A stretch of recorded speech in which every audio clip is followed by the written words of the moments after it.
Faja'alna.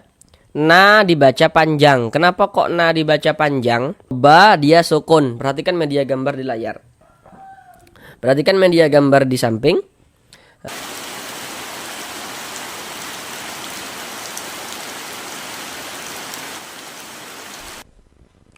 Assalamualaikum warahmatullahi wabarakatuh. Jika memiliki permasalahan, belum lancar di dalam membaca Al-Quran, kemudian belum memahami ilmu tajwid Al-Quran, mari belajar mengaji Al-Quran di channel ini. Di sini kami akan berusaha untuk membantu saudara semuanya, baik bapak dan ibu yang sudah lansia maupun saudara yang masih muda, yang kiranya memiliki permasalahan, belum lancar dalam membaca Al-Quran dan belum memahami ilmu tajwid, maka di sini kami akan berusaha untuk membantu saudara semuanya, bapak dan ibu, agar dapat dengan mudah dalam memahami ilmu tajwid Al-Quran, guna untuk memperbaiki bacaan Al-Qurannya dan juga untuk melancarkan bacaan Al-Quran daripada bapak dan ibu semuanya. Untuk penjelasan tajwidnya akan kami jelaskan dengan pelan-pelan, ditambah media gambar di dalam penjelasannya. InsyaAllah akan sangat memudahkan saudara semuanya, bapak dan ibu, dalam memahami ilmu tajwid Al-Quran. Karena jika kita ingin bisa segera lancar membaca Al-Qurannya, kemudian bacaan Al-Quran kita ingin baik, maka tentulah kita harus rajin-rajin membaca Al-Quran dan juga harus senantiasa belajar ilmu tajwid dan juga memahaminya. Oleh sebab itulah di sini kami berusaha untuk membantu saudara semuanya agar dapat memahami ilmu tajwid Al-Quran dengan mudah, dengan yang kami sampaikan tadi, dengan penjelasan yang kami jelaskan pelan-pelan ditambah media gambar dalam setiap penjelasannya. Baiklah, tanpa perlu berlama-lama, langsung kita mulai belajar mengaji Al-Quran kita. Marilah bersama-sama kita lanjutkan kembali belajar mengaji Al-Quran kita. Sekarang kita masuk pada surah Al-Waqi'ah, ayat yang ke-36 dan juga ayat yang ke-37. Sebelumnya telah kita bahas pada surah Al-Waqi'ah ayat yang ke-34 dan juga ayat yang ke-35. Sekarang masuk pada ayat yang ke-36 dan ke-37.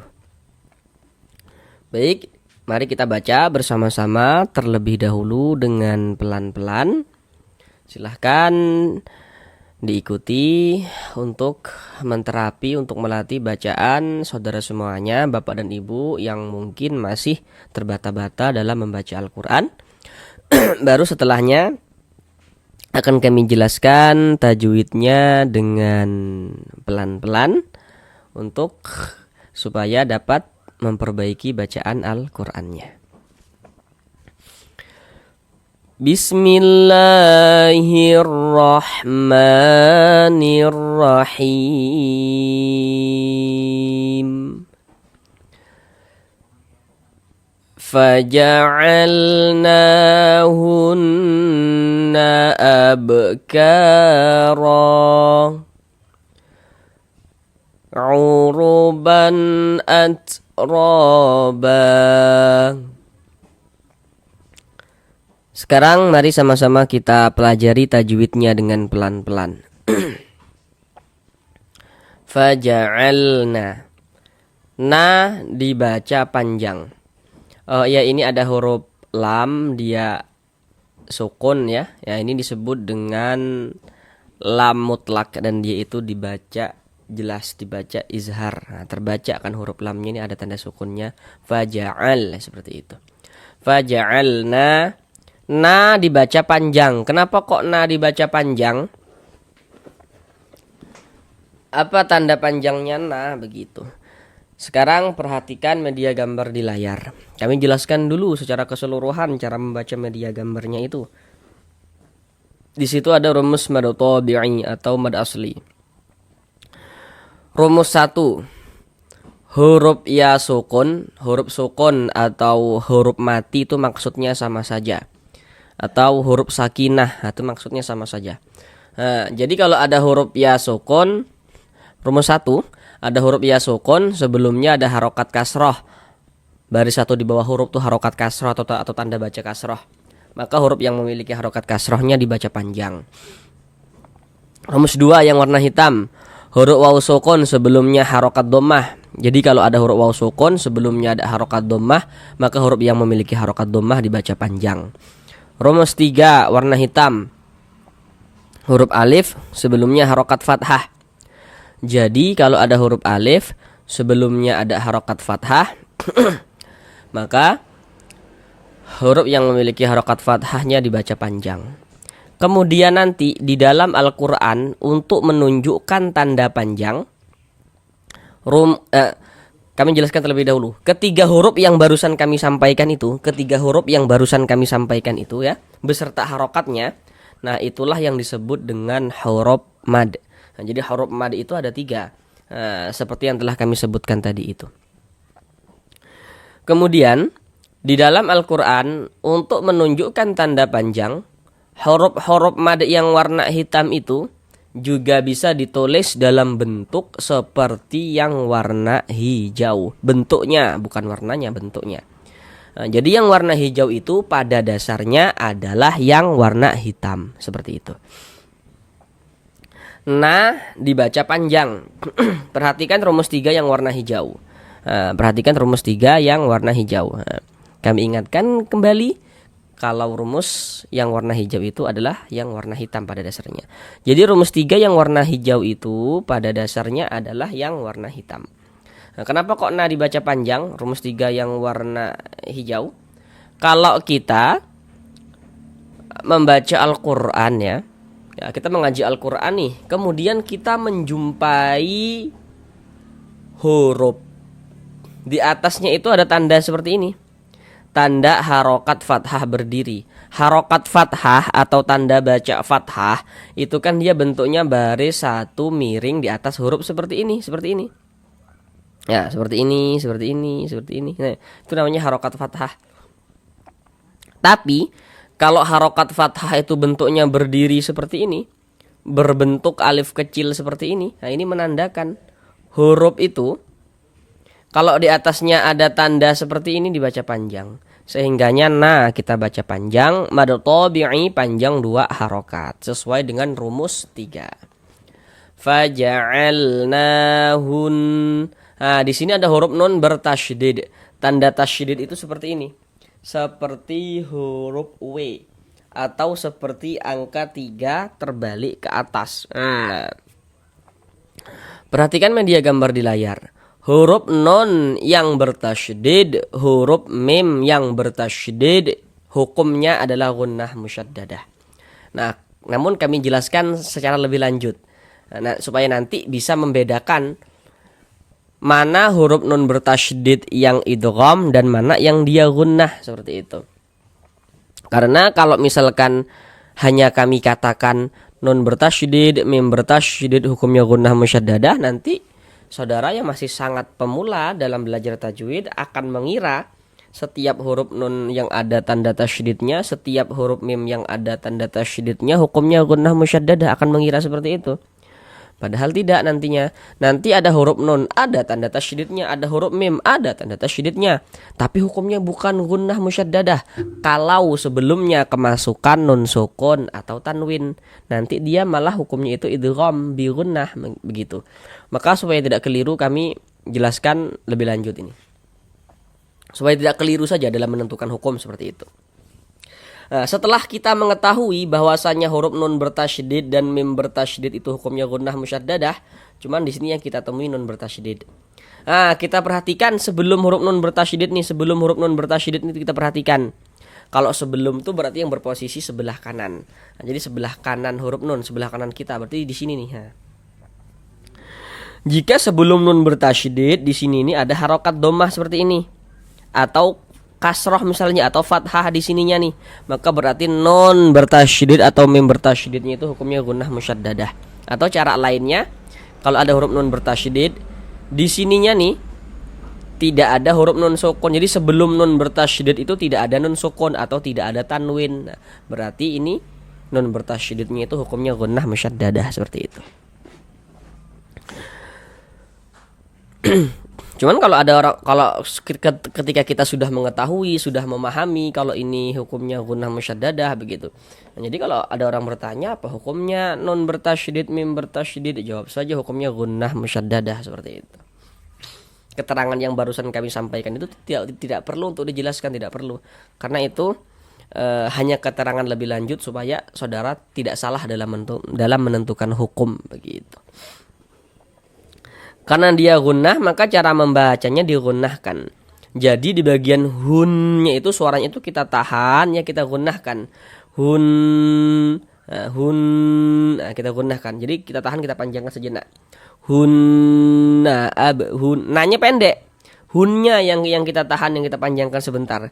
Hunna abkaro. Huruf ba dia sukun. Perhatikan media gambar di layar.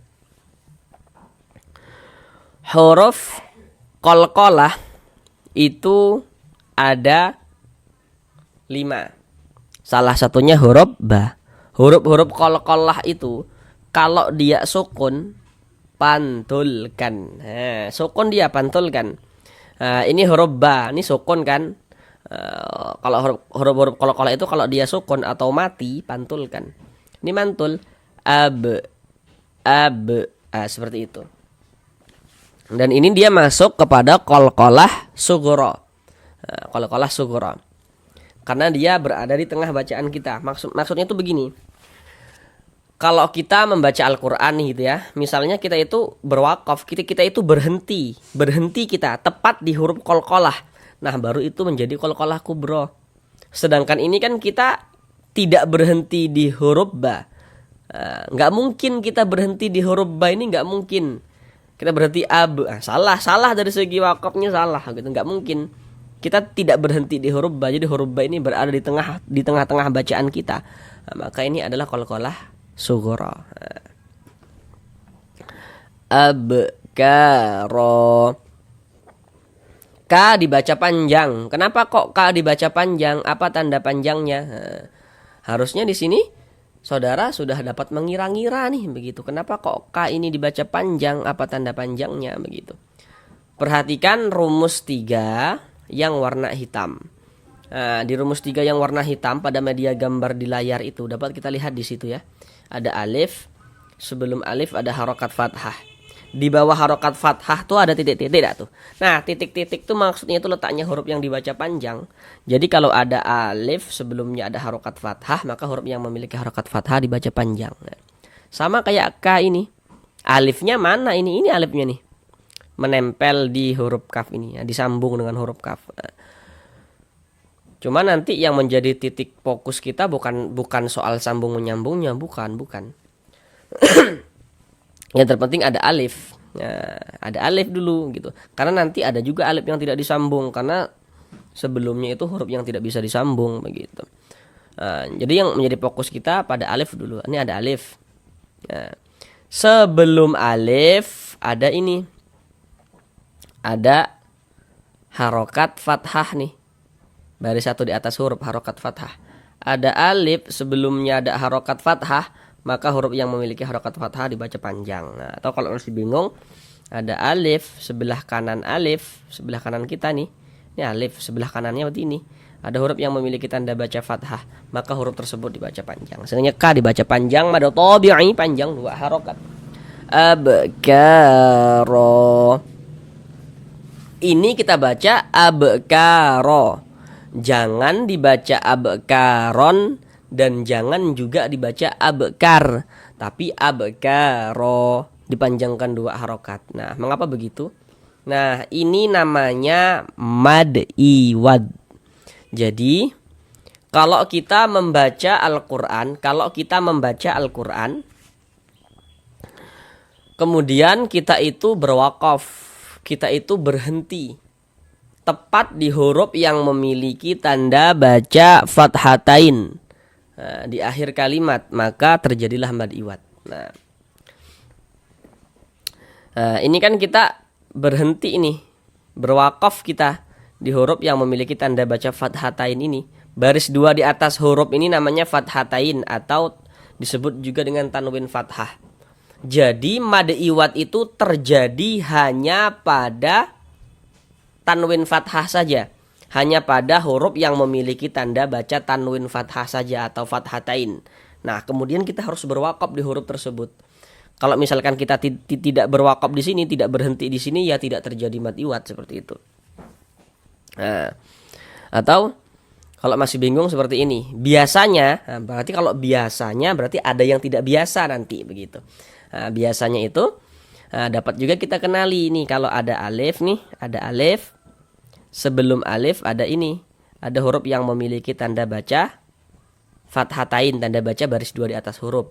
Kemudian kita berwakaf di huruf ini nih, huruf yang memiliki tanda baca fathatain ini, maka terjadilah mad iwad seperti itu. Nah, namun alif ini jangan kita jadikan patokan utama, Mengapa begitu? Karena nantinya pada mad iwad yang terjadi pada huruf hamzah itu dia huruf alifnya tidak ditulis begitu. Huruf alifnya tidak ditulis. Walaupun biasanya kalau ada fathatain, kalau ada baris 2 di atas huruf, biasanya setelahnya ada alifnya. Nah, ini baris 2 di atas huruf, setelahnya ada alifnya kan nih. Nah, ini baris 2 di atas huruf, setelahnya ada alifnya. Biasanya, namun ada yang tidak biasa begitu. Yakni pada huruf hamzah, pada mad iwad yang terjadi pada huruf hamzah. Nah, itu huruf alifnya dia tidak ditulis, tapi harus tetap dibaca mad iwad juga. Dikecualikan pada huruf tamarbuthoh ya. Kalau pada huruf tamarbuthoh itu meskipun kita berwakaf di huruf tamarbuthoh yang memiliki tanda baca fathatain, memiliki tanda baca baris 2 di atas huruf, maka di situ tidak terjadi mad iwad. Nah, kami ulang ya. Mad iwad dapat kita pahami, yakni apabila kita membaca Al-Quran, kemudian kita itu berwakaf, kita itu berhenti. Membaca Al-Quran kemudian kita berwakaf, berhenti tepat di huruf yang memiliki tanda baca fathatain atau tanwin fathah di akhir kalimat, maka terjadilah mad iwad. Dikecualikan tamarbuthoh, karena pada huruf tamarbuthoh tidak terjadi mad iwad seperti itu. Sehingganya cara membacanya, fathatainnya ini dirubah menjadi fathah. Yang seharusnya kita baca abkaron, maka kita baca abkaro, ro begitu. Dipanjangkan 2 harokat, abkaro. Dirubah, diganti tanwinnya menjadi fathah. Abkaro, seperti itu. Panjangnya 2 harokat, mad iwad. Kemudian di sini ada tanda wakaf. Ini wakaf mamnu. Jadi maksudnya itu dilarang untuk berwakaf. Tapi kalau wakaf mamnu ini terletak di akhir suatu ayat, maka tidak apa-apa kita berwakaf. Ini kan terletak di akhir ayat kan, di akhir daripada ayat 36 ini kan, maka tidak apa-apa kita berwakaf di sini. Walaupun di sini ada wakaf mamnu, tapi tidak apa-apa berwakaf karena dia berada di akhir ayat wakaf mamnunya. Kemudian huruf ro ini dibaca tabkhim, dibaca tebal. Jadi huruf ro kalau dia memiliki harokat fathah atau fathatain, kita tebalkan huruf ro-nya. Sehingganya pangkalisan kita atau pangkal lidah kita itu naik terangkat ke atas ketika kita mengucapkannya. Abkaro,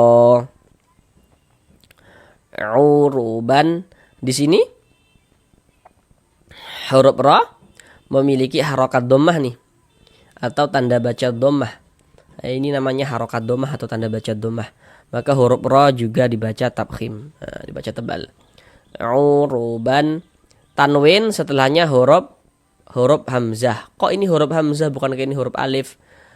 Jadi kalau ada huruf alif ada tanda bacanya. Ini huruf alif ada tanda bacanya. Ini huruf alif ada tanda bacanya. Huruf alif yang memiliki tanda baca, maka itu adalah huruf hamzah. Nah, huruf alif yang memiliki tanda baca maka itu adalah huruf hamzah, bukan huruf alif tapi huruf hamzah. Nah, seperti itu ya. Nah, jadi ini alif nih. Ini hamzah nih. Cuman dia memakai bajunya si alif seperti itu. Tapi orangnya adalah hamzah. Makanya ini adalah hamzah. Tanwin setelahnya adalah hamzah. Perhatikan media gambar di samping. Kalau ada huruf nun sukun atau tanwin bertemu dengan salah satu daripada 6 huruf yang di samping itu, maka hukumnya adalah izhar halqi. Huruf hamzah termasuk huruf izhar halqi kan? Maka kalau ada tanwin atau nun sukun bertemu dengan ini dengan huruf hamzah, dikarenakan huruf hamzah huruf izhar halqi, maka hukumnya adalah izhar halqi. Jadi kalau kita membaca Al-Quran itu ya, kalau kita membaca Al-Quran, setiap kita bertemu nun sukun atau setiap kita bertemu salah satu harokat tanwin atau tanda baca tanwin, maka di situ akan terjadi hukum tajwid begitu. Untuk menentukan tajwidnya itu perhatikan huruf setelahnya. Contohnya kayak gini nih, tanwin setelahnya huruf hamzah. Nah, huruf hamzah ini karena dia huruf izhar halqi, maka ini hukumnya adalah izhar halqi. Nah, maka kita baca jelas, tidak berdengung. Yang dibaca jelas itu apanya begitu kan? Bunyi tanwinnya kita baca jelas, uruban. Nah, jangan disamar-samarkan. Kemudian kita baca pendek karena dia tidak didengungkan. Uruban atro, jangan dibaca ban dipanjangkan begitu, jangan salah. Pendek saja. Uruban atro seperti itu. Kemudian ini huruf ta dia sukun. Nah, kita baca seperti ini. Seperti itu. Ada bunyi nya, jadi ada nafas yang mengalir ketika kita mengucapkannya. Karena huruf ta ini dia salah satu huruf yang memiliki sifat hamz. Roba.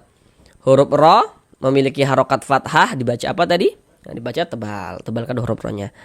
Roba. Ro dibaca panjang. Nah, harusnya di sini saudara sudah tahu nih kenapa kok ro dibaca panjang begitu. Perhatikan rumus 3 warna hitam. Kalau kita mengaji Al-Quran bertemu dengan huruf alif, sebelum huruf alif ada ini nih, ada tanda baca fathah baris satu di atas huruf, harokat fathah. Maka huruf yang memiliki harokat fathah dibaca panjang. Misalnya ro dibaca panjang, mad tabi'i panjang 2 harokat. Atroba, ba mad iwad. Nah, kenapa mad iwad? Karena kita membaca Al-Quran, kemudian kita itu berwakaf, kita itu berhenti di huruf yang memiliki tanda baca fathatain atau tanwin fathah di akhir kalimat. Maka terjadilah mad iwad. Mad iwad panjangnya 2 harokat. Nah, dikecualikan ya pada huruf ta marbuthah. Nah, sehingganya cara membacanya ini karena kita kan berhenti di sini nih, berhenti di huruf yang memiliki tanda baca fathatain ini kan, nah, maka terjadi mad iwad. Maka tanwinnya diganti fathatainnya diganti menjadi fathah. Maka kita baca atroba seperti itu. Kita panjangkan dengan 2 harokat sama kayak di atas ini tadi. Di sini ada tanda waqaf. Bentuknya lam alif, waqaf mamnu. Tadi sudah kami jelaskan di sini ya. Nah, sekarang mari kita ulang bersama-sama sekali lagi dari awal.